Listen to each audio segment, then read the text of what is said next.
Hello and welcome to Trekkie and Beyond, a Star Trek podcast. I'm Anika. And I'm Andrea, and welcome to episode 7 of season 4 of Discovery. But to connect. Stop trusting a computer with emotions. That's what this episode should be called. Because tensions are arise as representatives from across the galaxy are coming to the Starfleet headquarters to basically discuss this DMA, the dark matter anomaly. And no one is agreeing on anything because when do politicians do? And Zora has something stuck up her computer butt because what the heck is going on with her? You don't get to decide. You don't want to follow orders. But there's a lot going on this episode. And a lot of it was stupidity. But Monica, what was your initial reaction? Okay, so before we dive into Zora, there's like a rift between a power couple. And that's very clear at the end. And I'm worried about that. I really like Michael and Boat. So I like seeing the two of them as a power couple, and I don't know if that's gonna persist. It's not looking so good for them. But there's another relationship that's blossoming. So I'm a romantic. So maybe there's something, especially now that there's blossoming, possibly between the president of VAR and Saru. Outside of everything else that's going on, that's the positive stuff that I could find in this, this episode. What did you think about the episode and Zora? I hate Zora. Because Paul is right. This could turn into a whole nother thing of control if she decides she doesn't want to listen. This is stupid to trust her. They should have just gone. She's done. Bye-bye. Because she's not a living thing. She is a computer program. 2, in regards to the power couple, it's so interesting because this is exactly what Michael did in the first 2 seasons. This is exactly how she acted. How Book is handling the situation is exactly how Michael handled season 1. And the only difference is she doesn't agree with his, because if she agreed with him, she would have been gun-ho. And it comes down to their disagreements because she believes she's right, he's wrong, instead of it being a difference of opinion, and vice versa. And because he's still really raw and he's still really angry. I hope this isn't the reason they break up. Because if they ever because relationships could end for anything. But I hope it's not that they can't get past a difference of opinion, because then that sort of means they were never really a good relationship to begin with. I hope that this is not the end of their relationship of oh, you're disagreeing with me, I'm disagreeing with you, we're over. I'm nah, y'all just both immature if that's the end of this relationship. Overall, I did not really like this episode, mostly because of Zora. Yeah. Literally, mostly because of Zora. Of all of the episodes this season, this is by far the one in which I wanted to watch the next episode immediately after, because I felt like it left me with a cliffhanger with Book leaving. I don't like what they're building up. I'm hoping this will, morph into something better, and I'll look back at this and think about, oh, I understand why now. But I understand why he's doing it. We're going to get into the deep dive. Let me not jump ahead, because this is all conversations that we can have as we go further into the episode. Yeah.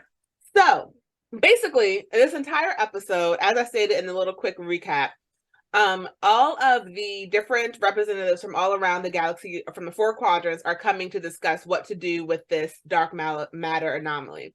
Some people want to do a peaceful first contact, and some people want to, Earth, want to just jump in and be like, shoot first, ask questions later, because of what the dark matter anomaly has done. And Michael does sort of bring up a good point. We don't know if their intention was evil.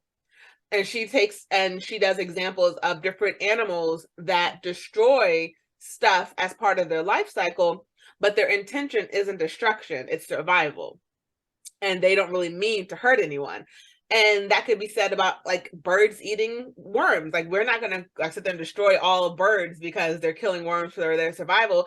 It's something that's just done.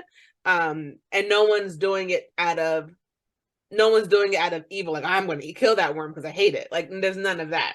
And that is a really good point, because we don't know what is causing the DMA. We don't know if it's intentional. We don't know if they're oh, this is a little speck. I mean, we thought we were just cleaning up some dirt, and it was really like billions of lives. It's a good point, but at the same time, we have Earth, go Earth, shoot first, ask questions later. Who's like, it doesn't matter. They killed people. They can kill us. We should attack. And here's the stupidity that comes with that is, if they can destroy an entire planet by accident, what do you think they can do on purpose, honey? Yes, that's what I was thinking too. So I love seeing the representatives, the diversity and species at the assembly. So that was really cool shot. I saw the butterfly people again, and a lot of other species I haven't seen before a while, and some newbies. But it's interesting what happens when a general of Earth attends a diplomacy and strategy meeting compared to like the president of VAR. And I possibly, if it was the president of Earth, maybe there would have been a different decision. Hopefully they seeked out counsel and they talked it all through. But we've seen that Earth has been very protective before and wanted to shoot first and ask questions later. Side note, before you get too far, you made mention of their leadership, and the general was not happy. It doesn't seem like the general was happy with their new leadership, because she says now Earth represents Titan too, as well. Right. And she did not seem happy about that. Because she said the new leadership was a little bit more lenient.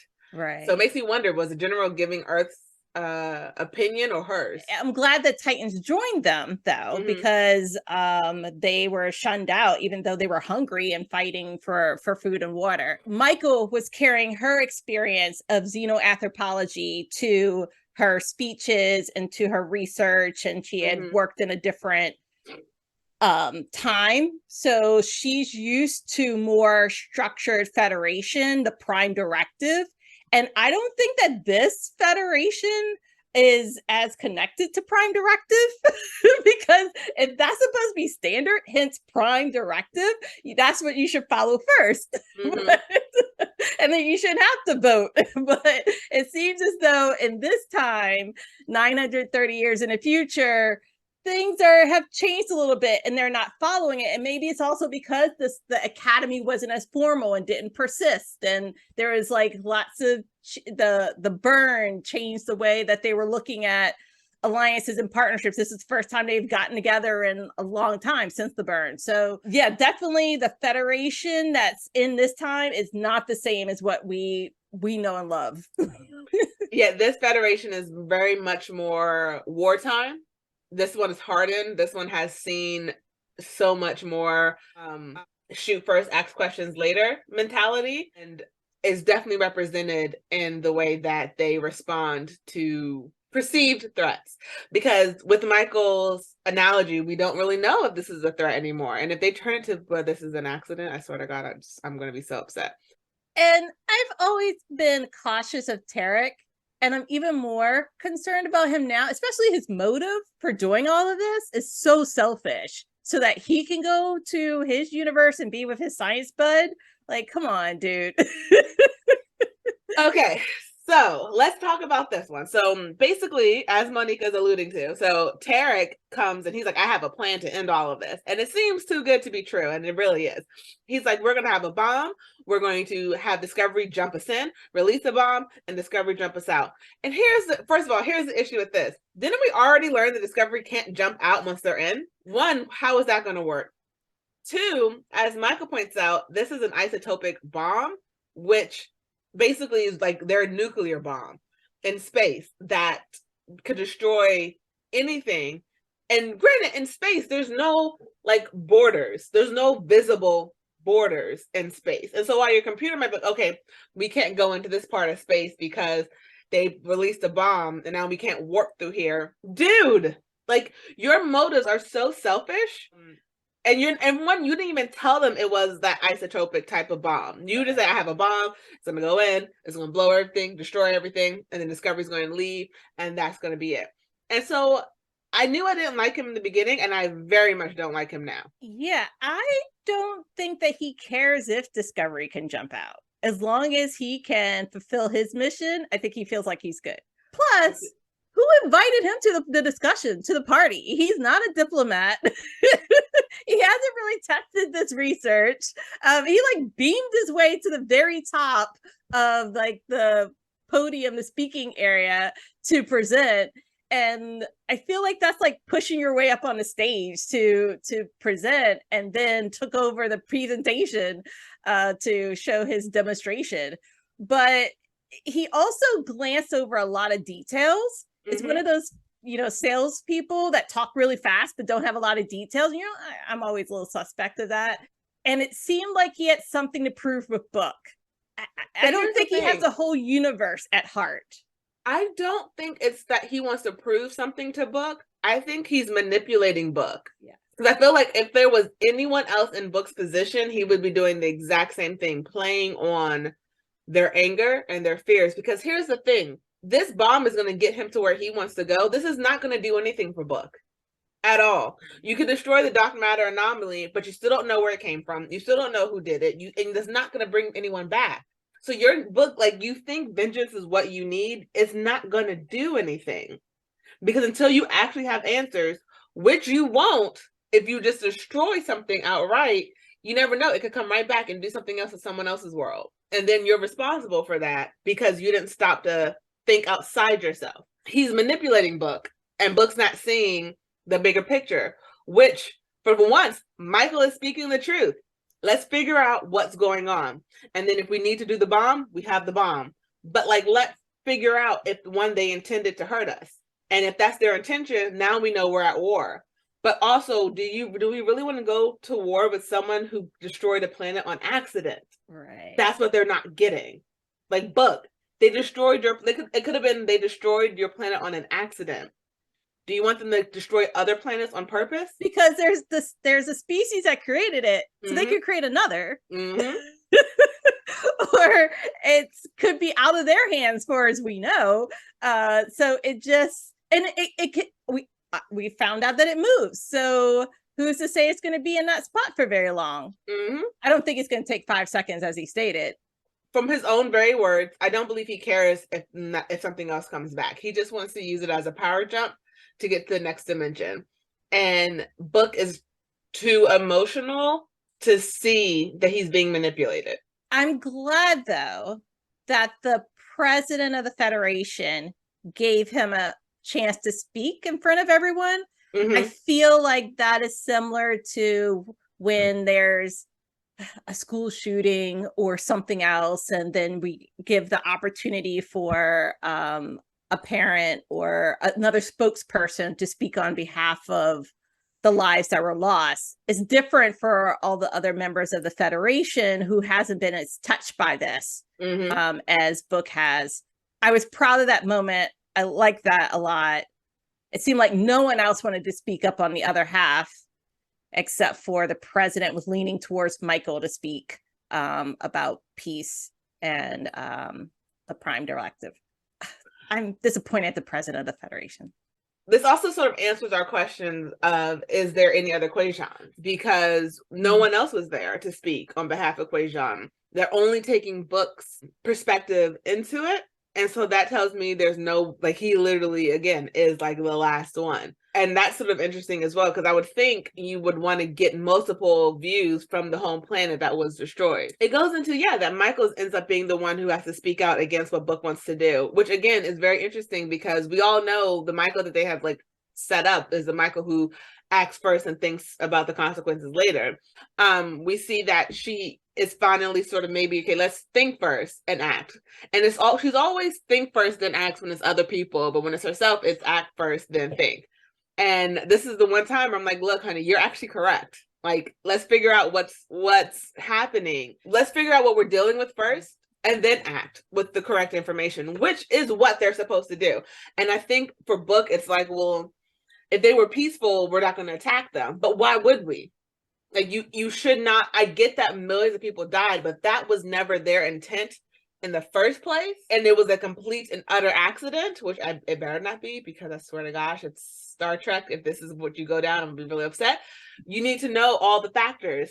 Because again, they made this. If they made this on accident, you can't go to war with these people. You're going to lose. Yes. And I think the president of the Federation also jumped the gun by mentioning that they have coordinates coming soon. I maybe if they wouldn't have mentioned, if she didn't mention that, then more of the representatives would have been comfortable with peaceful negotiations. It seems it's like she's playing some cards that she didn't really know were going to be available to her at the time. Like, what if they had to shut down Zora and they had to conduct these calculations over like a 2-month period? In the very beginning of that episode, we see that Zora has the location of where the DMA originated. And instead of telling everyone where it is, she's like, I'm not going to do that. Well, why? Because then you're going to want to go. And I don't want y'all to get hurt. That's not up to you. That is not up to you. And then you're defying direct orders. You don't want to listen to people. You change your prime directive was to care for the crew. That's not your prime directive. You get all this sappy bull crap about subconscious and memories with the crew. Bull crap. You are a computer. And I don't care, Adira and Gray trying to fight for something you don't understand. You don't get it. You have never lived in a world where a computer tried to kill you and killed dozens, scores of Section 31 and admirals and so many people of their friends. You didn't see what Control was trying to do. And that Control didn't even have feelings. It just wanted to wipe everyone out. Paul is correct in his initial assessment. We got to get rid of it. This whole, you're a new being and you want to join Starfleet. No, that entire part was stupid. And I hate it. And I do not respect Zora. She better sacrifice herself at the end of this episode to save the crew. Because I'm just, end of the season or whatever, because I'm just over her. So let's talk about it. What are your thoughts about that? Yeah, I did not like this Zora plot line at all. The assembly, I'm with it. I was able to flow with that. This is crazy in multiple ways because Zora could have a Trojan horse. How do you know what how Zora's feelings will change every day? And if she's really looking out for the best interest, she should follow the Federation, because there's things that she might not know, and the Federation's looking out for the best interest of the universe. Mm-hmm. Zora is just focused on the ship, as we realize, just the crew on the ship, not the overall mission of the Federation. So it's not your call, Zora. This is not your call, and you need to know your place. And your place is just to communicate the facts, just to make the calculations, just to answer the questions, not to classify,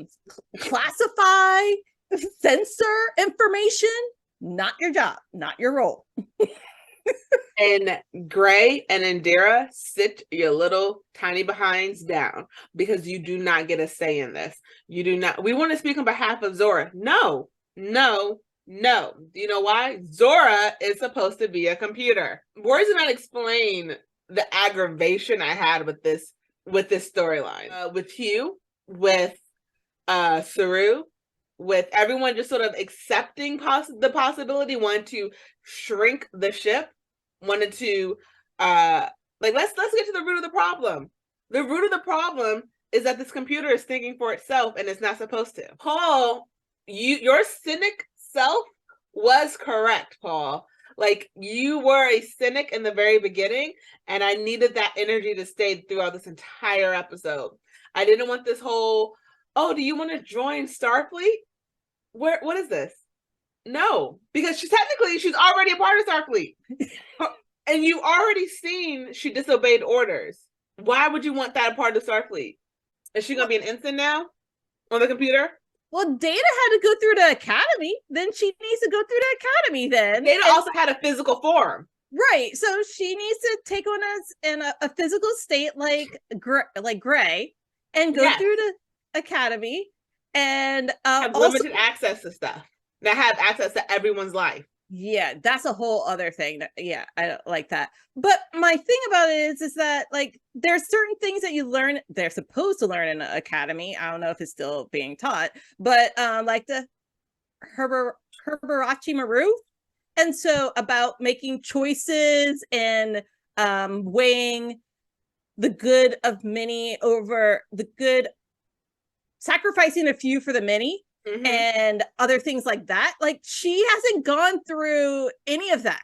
I don't even like calling Zora a she. I was concerned about that episodes ago when they started to give the computer Zora a pronoun. I was like, it's it. Why are you naming it? Why does it have like a female pronoun? This is a little weird. You're giving it personality traits, and those traits just continue to expand and expand to the point in which it's out of control. Arium went through the academy. So I don't understand. They need to set some rules here. And the only one that I was able to relate with, and this is strange to say, is Dr. Kovic. Everyone else, I was like, even Saru, I was like, no, why are we having this conversation? Why are we listening? Just like, and use the failsafe, destroy it, destroy it. Because even Arium started off as human, right, before she got the robot body. And I won't even say human; I'll say a living being, because like anyone could have been. But Zora doesn't have the capacity to fully understand emotion. It is just getting emotion. So it hasn't had a lifetime to grow up and understand maturity, like emotional maturity and intelligence. And like right now, those are not equal for her. She can't take her feelings out of the equation and say, okay, even though I know you, I don't want you guys to get hurt, here are the coordinates. And I shouldn't have to have a full freaking episode of hours of discussion to change your mind. That's not how this works. It's like, okay, I give you guys a failsafe, hit it. And then, Paul, why did you destroy it at the end? I was having so much hope for you, and then you destroyed the failsafe at the end. Right. I mean, I'm even surprised Dr. Kovic allowed that to occur, because the failsafe for any species is to kill them. But then if the spear won't allow Discovery to delete the files, that's going to be the case for Zora as well. You brought up a good point. The only way I could see hope is that, like, if she makes the ultimate sacrifice at the very end. Other than that, I'm not with you, Zora, on this ride. And I think they should have kept the failsafe. They should have kept this. They definitely should have kept the failsafe. And I think like it should have been kept off the ship where she doesn't have access to it, because I just don't see this ending well. I really don't. I don't know why they're trying to make all these emotional storylines when it comes to computers, but like, cut it out, Hugh. Hugh, cut it out. We're not, oh, she's having memories in her subconscious. No, she's not, because she is not a she. She is an it. She is a computer. It is a computer, a computer, a computer. That is literally getting out of control, because you're having a discussion about the fact that it's getting out of control. Yeah, how do you know she doesn't have a virus, a Trojan horse that's controlling this, and she's masking it, and it is masking it as Zora? I don't like it, and I really hated that part of this episode. I was very much annoyed. I was like, this was a waste of a storyline for me. Like, this was such a waste of a storyline. And I think I said it last episode, that Zora was getting dangerous. Right now, it's all cutesy, and it's all, oh, it's a new life form. And, you know, because it was part of the sphere data, and they connected with the computer and all the upgrades, sort of just advanced it. Oh, my little girl's growing up. No, maybe you should be a little scared that you shouldn't have feelings. You should not care about us that way. But I do care for the crew. Yeah, that's like almost stalkerish, because you have every access to our life. You listen to everything. Now we can never talk about you or complain about you, because your feelings going to get hurt. There should be a level of disconnect that's not there. And the Discovery crew is not your family, Zora. I'm so sorry. It's not. Like, it made me think of like the Nebula from Strange New Worlds that the Doctor's daughter went into and had her. Like, I would be okay if Zora was expelled from the ship and became a new Nebula like that. I would be fine with that. But like, because at least it's almost going back to the data, because it's sphere data. What it was something before it got destroyed, and now it's been able to get back to it with the future matter, the programmable matter. It became a nebula again. But this, I'm not with it. I'm not with Zora. Yeah. So I like Dr. Kovic because he at least said, we're not going to whisper about this and talk, like play music and try to outsmart Zora about this. We need to talk to her and figure out what she knows about her past and how she's processing this, because with that knowledge they will be able to make a better decision. So I then became more concerned after Zora stated that she likes being seen. And I was thinking, but they use the computer all the time. Why do you feel as though you're not being utilized? Because now you want everyone to say please to you, like Michael had to state the last episode and be all nice. Sometimes you just need your computers just to do the job, not to have niceties. Look at that, people. Our dislike of Zora is bringing us together. We're even closer. We're both dead inside on this one. Yeah, it was, and actually, I do have to say this. I do disagree a little bit. I do think Paul had the right idea of like trying to like ignore Zora or make it so Zora can't really hear them, because this could have turned into a control situation so quickly because Zora has had contact with control or understands what control was. Right. And Dr. Kovac doesn't get it. And so I viewed it as he was being very humorous of like, oh, if she goes crazy, we can get out of it. But you're literally on the ship. Like, it's one thing if you were back in headquarters talking like this, but you're on the ship with Zora. She could say she would never do that and be like, and how would you know? What if you change the diagnostics to say it just accidentally happened? I had no control over it. You don't know. Don't make an enemy of a computer. They don't think like us in Discovery. Yeah. Maybe they're going to present this up to Vance. Maybe Vance will squash all this. So we're nearing the end of the episode. There's still a couple more things to talk about. And that is Gray is going to Trill, because apparently it was never talked about for him to go there, which I don't understand that, because that should have been step number one. We see that Saru and the president of Navarre, Monika's very happy about it. I'm just like, please no. And we see that Tarek and Book, going back to our first half of the episode, they still a little portal spore drive, and they are going to destroy the DMA. Look at Book being literally the male embodiment of Michael. Like, this reminded me of episode 1. Yeah. Of Michael taking over the ship to attack the Klingons. That's a good point. But she was just talking about trust and working together. That was her whole speech, was focused on that. And he didn't even really, he just left her a note and the cat and Grudge. Like, and it was a very that's the thing. She did the same thing to the captain. Yeah. Because the captain, she didn't listen to the captain. The captain gave a really good speech in the very beginning. It's Starfleet, we don't do this. We don't. It's like really, this is sort of like really remnant of season 1, episode 1, because the captain at that point Giorgio was very much, we're not going to do this. We're going to find a new way. We're going to do this diplomacy because we're Starfleet. Blase, blase, blase. Michael's like, but I understand what you're saying, but I don't agree. You're wrong. Because Klingons killed my parents, and I'm pissed. So Vulcan sleep. Ha! And then fire. No. And then Book. So now this episode, Michael's like, I understand what you're going through because you lost your entire family and you're very hurt, but we have to do things Starfleet's way and say, we have to go with diplomacy first. And Book's like, I understand what you're saying, but I disagree. So I'm going to still and go. And it was like, literally, Michael, he is literally the embodiment of you. I guess we see how much Michael has grown over the last. Yes, we have seen how much she's grown because over time. Because there will be a time where she'd be right there with Book and his and we saw that in season 3. She was right. She got into his ship and did something in his ship instead of a Starfleet ship. So we definitely see that she is growing in certain aspects. It's just very much showing that he's doing the same stuff that she did, and now she has to reprimand him for it. The reason why I mentioned Grudge is because if he's transferring Grudge from his ship to Discovery, he knows that Discovery is going to be a safer place, and I hope this is not a suicide mission for him. I don't think he cares if it is or if it isn't. This episode gave me a lot of feels, a lot of ups and downs, a lot of what are you doing? And I will say, back to your original statement, I think in the very beginning, this was one of the first one that made you want to watch ahead.